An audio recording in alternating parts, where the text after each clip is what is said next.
Polda Jabar bocorkan kejanggalan kasus Vina Cirebon, memang ada instruksi.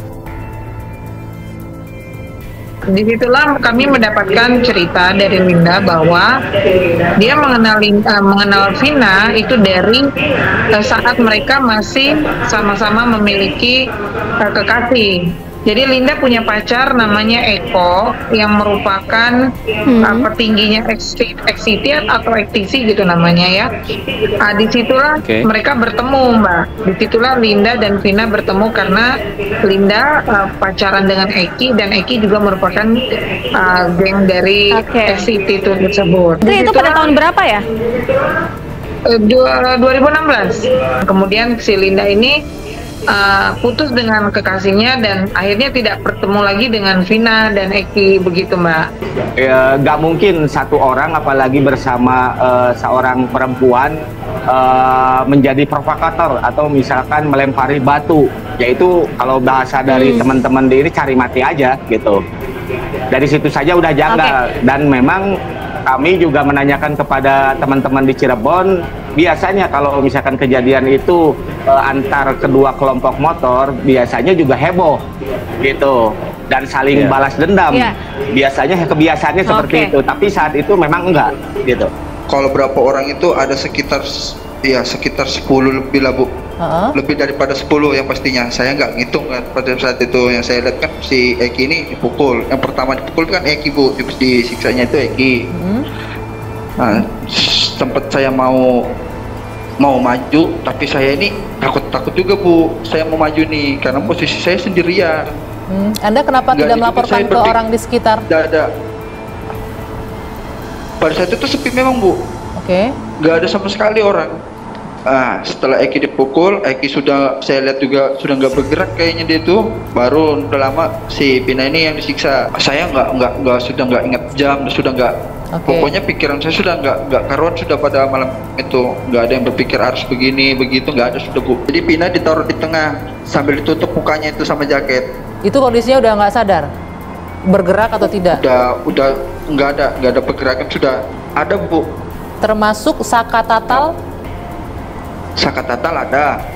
Anda mengenali, Anda bisa mempertanggungjawabkan pernyataan Anda ini, Mas? Saya bisa saya mempertanggungjawabkan Bu. Sakatatal, terus yang saya tahu itu si Ucok. Entah siapa namanya panggilannya di geng motor saya kan nggak tahu, karena saya kan pribadinya cuma kenal Eki aja. Karena ada penyebutan nama kelompok motor dari pelaku, yaitu Monraker.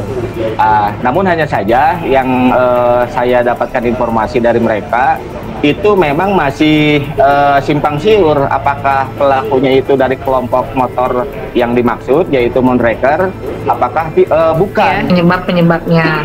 Namun kami akan tetap fokus kepada DPO saja yang belum tertangkap. Tentunya apa yang menjadi penyebab kematian dari Vina dan Eki tentunya akan kami cari tahu kebenarannya. Karena memang di dalam BAP juga sudah tertuang gitu ya, geng-geng motor tersebut namanya begitu. Tentunya itu harus diperdalam kembali oleh penyelidik, bukan kami yang memperdalam secara langsung begitu Mas. Pasti juga ada yang menutupi ya, kalau kita membuka saya rasa nggak mungkin juga gitu, karena kan ini kan kasus ini kan sudah lama dan menyebabkan kematian.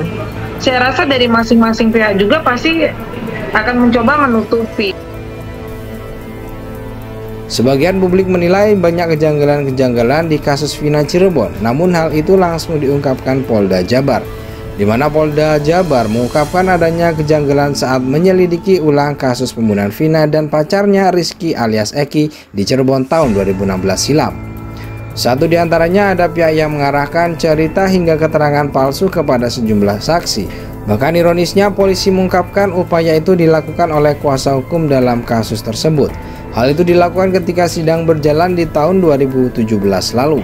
Bahkan pengacara sejumlah terpidana mengarahkan supaya seorang saksi yaitu RT setempat berinisial AP untuk memberikan keterangan palsu. Jadi memang ada instruksi dari kuasa hukum. Semua tersangka diperintahkan untuk mencabut keterangan. Bahkan di persidangan terungkap bahwasannya kuasa hukum mendatangi salah satu saksi untuk mengarang cerita. Beber di Reskrimum Polda Jabar Kombes Pol Surawan. Dia menyebutkan keterangan cerita itu menggambarkan seolah-olah pada malam kejadian pembunuhan Vina mereka sedang tidur di rumah RT berinisial AP. Selain itu cerita itu sempat dituangkan dalam BAP sebelum akhirnya dicabut kembali oleh si ketua RT menjelang persidangan berjalan. Jadi tersangka diminta mengarang cerita bahwasannya mereka ini pada saat kejadian itu tidur di rumah Pak RT dan itu sempat Pak RT terangkan. Namun pada akhirnya dicabut sendiri para tersangka pada saat kejadian itu mereka tidak tidur di rumah Pak RT melainkan besok malamnya setelah kejadian, bebernya. Kejadian kan malam Minggu, jadi malam Senin mereka itu tidur di rumah Pak RT, itu benar. Jadi Pak RT waktu itu sempat mengaku bahwa mereka tidur, akhirnya dicabut pada saat sidang. Dan itu menurut keterangan dari para saksi itu adalah permintaan dari kuasa hukum tersangka dan keluarganya. Lanjutnya mengungkapkan seperti yang dilansir dari berbagai media massa Rabu 29 Mei 2024. Kemudian dilansir kembali dari berbagai media massa belakangan ini diketahui pengacara yang disebut Surawan adalah Jogi Nainggolan. Kemudian saat dikonfirmasi soal hal itu, Jogi membantah atas keterangan tersebut. Jogi justru mengatakan bahwa ketua RT berinisial AP itulah yang telah mengarang cerita. Sebab ia memastikan pada malam kejadian pembunuhan Vina, para kliennya sedang tidur di rumah RT tersebut. Bohong justru dia yang berbohong. Kejadiannya itu ketika anak-anak muda ini sedang nongkrong di depan warung Bu N. Salah satu anaknya Pak RT itu ikut ngumpul di situ karena mereka di situ gaduh. Bicaranya kenceng, ribut, kemungkinan mengganggu ketenangan Ibu N yang mau tidur.